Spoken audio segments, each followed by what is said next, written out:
माँ की ममता। 3 साल हो चुके थे बेटे को अपना घर छोड़कर विदेश में बसे हुए। इन 3 सालों में बूढ़ी माँ और ज्यादा बूढ़ी हो गई थी। 75 वर्ष की उम्र में सुलोचना देवी की याददाश्त काफी कमजोर होती जा रही थी। उन्हें रोजमर्रा की चीजें याद न रहती, लेकिन जो उन्हें हमेशा याद रहता था वह था उनका बेटा। दिन हो या रात, एक पल भी ऐसा न होता जब उन्हें अपने बेटे की याद न आती। दूसरी तरफ बेटा था जो साल भर में 1 आध बार अपनी माँ को फोन कर लिया करता और 1-2 मिनट से ज्यादा बातें भी ना किया करता। फिर भी यह बूढ़ी माँ टकटकी लगाए अपने बेटे का इंतजार करती रहती। एक दिन बेटे का विदेश से फोन आया। हेलो सुन रही हो ना माँ? अनिल बोल रहा हूँ, तुम्हारा बेटा। कैसी हो माँ? मैं ठीक हूँ बेटा। तुम, बहू और मेरा पोता कैसा है? माँ ने पूछा। सब अच्छे हैं माँ। मैं अगले हफ्ते गांव आ रहा हूँ माँ, तुम्हें लेने। अब हम साथ में ही लंदन में रहेंगे माँ। तुम्हारी बहू कह रही थी माँ को यहाँ लेकर आओ, बेचारी अकेली वहाँ परेशान होती होंगी, बेटे ने कहा। माँ की बूढ़ी सूखी आंखें आंसुओं से भीग गईं। उसके कमजोर शरीर की नस-नस में खुशी की लहर दौड़ गई। बेटे और बहू का अपने प्रति प्रेम देखकर माँ का मन खुशी से भर आया। बेटे ने आगे कहा, माँ तैयार रहना माँ, मुझे ज्यादा दिन की छुट्टियाँ नहीं है। जिससे जितने पैसे लेने हैं लिखकर रखना, तब तक मैं प्रॉपर्टी डीलर से बात कर लेता हूँ घर के लिए।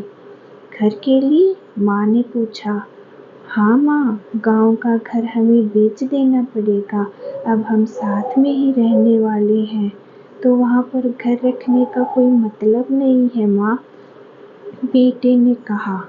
बुढ़ापे की वजह से ठीक से चलने में असक्षम माँ ने पूरे मोहल्ले में घूम घूम कर इस अपनी खुशखबरी को सबको सुनाया। सभी को खुशी हुई। सबको लगा माँ जी के आखिरी दिन अपने परिवार के साथ खुशी खुशी से बीत जाएंगे। घर वापस आकर माँ ने अपने घर के कोने कोने को ऐसे देखा जैसे वह अपने दूसरे बेटे को देख रही हो। देखे भी क्यों ना, उस घर को अपने बेटे से कम थोड़ी समझा था। अपने पति के साथ 40 साल यही तो बिताए थे, लेकिन अब मजबूर थी बुढ़ापे के आखिरी साल बेटे और बहू के साथ बिताना चाहती थी। दिल पर पत्थर रखकर घर बेचने के लिए तैयार हो गई। आनन फानन में बेटे ने घर को आधे दामों में बेच दिया। माँ ने ज्यादा नहीं, लेकिन जिन चीजों से दिल लगा रखा था उन चीजों को समेटा और बेटे के साथ टैक्सी में बैठकर एयरपोर्ट के लिए चली गई। एयरपोर्ट पर आकर बेटे ने माँ से कहा, माँ तुम यहाँ बेंच पर बैठो, मैं सामान और बोर्डिंग पास की जांच करा कर आता हूँ। वहाँ वक्त लगेगा और खड़ा रहना पड़ता है, तुम्हें तकलीफ होगी, तुम यही आराम करो। मैं यूं गया और यूं आया। माँ बेंच पर बैठ गई और बेटा अंदर चला गया। काफी समय हो गया, बेटा वापस नहीं लौटा। माँ सोचने लगी, ज्यादा भीड़ होगी इसीलिए देर लग रही होगी। अंधेरा होने को आया। अब तो लोगों की चहलकदमी भी कम होने लगी। माँ को अब चिंता होने लगी। एक कर्मचारी ने आकर पूछा, किससे मिलना है माँ जी आपको? यहाँ पर क्यों बैठी हैं? डरती हुई आवाज में सुलोचना देवी बोली, मेरा बेटा अंदर सामान की जांच कराने गया है, लंदन जा रहे हैं हम। क्या नाम है माँ जी आपके बेटे का? कर्मचारी ने पूछा।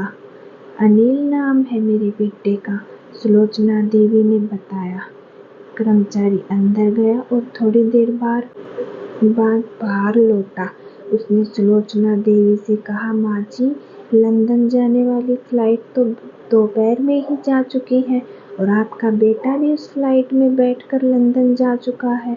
अब आपके यहाँ बैठने का कोई मतलब नहीं है, आप भी अपने घर जाइए। क्या, जा चुका है और मैं घर जाऊं? घर? माँ की आंखों में आंसुओं के सैलाब उठने लगे। जैसे तैसे माँ घर पहुंची, जो अब उसका था ही नहीं, बिक चुका था। वो वहीं बरामदे में तुलसी के पास सो गई। घर के नए मालिक को उस पर दया आई तो एक कमरा किराए से उसको दे दिया। पेंशन के पैसों से खाना और किराए का तो बंदोबस्त हो जाता था। दिन बीतने लगे।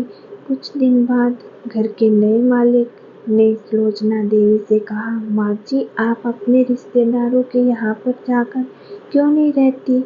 इस उम्र में आपके लिए वही अच्छा होगा। अच्छा तो होगा, लेकिन अगर मेरा बेटा वापस आया तो उसका ख्याल कौन रखेगा? मेरा बेटा बहुत भोला है, उसे अपना ख्याल रखना बिल्कुल नहीं आता। मैं कहीं नहीं जाऊंगी, क्या पता कब उसे मेरी जरूरत पड़ जाए, माँ ने कहा। दोस्तों, सच बता रही हूँ, माँ की ऐसी बातें सुनकर मेरी आंखों में आंसू आ गए। किसी ने सच ही कहा है, पूत कपूत हो सकता है लेकिन माता कभी कुमाता नहीं होती। दोस्तों, आप सभी से हाथ जोड़कर विनती करती हूँ, आप अपने माता पिता की जितनी हो सके सेवा करना। कहानी अच्छी लगी हो तो लाइक शेयर ज़रूर करें और कमेंट करके हमें बताएं। चैनल को सब्सक्राइब करना बिल्कुल ना भूलें। धन्यवाद।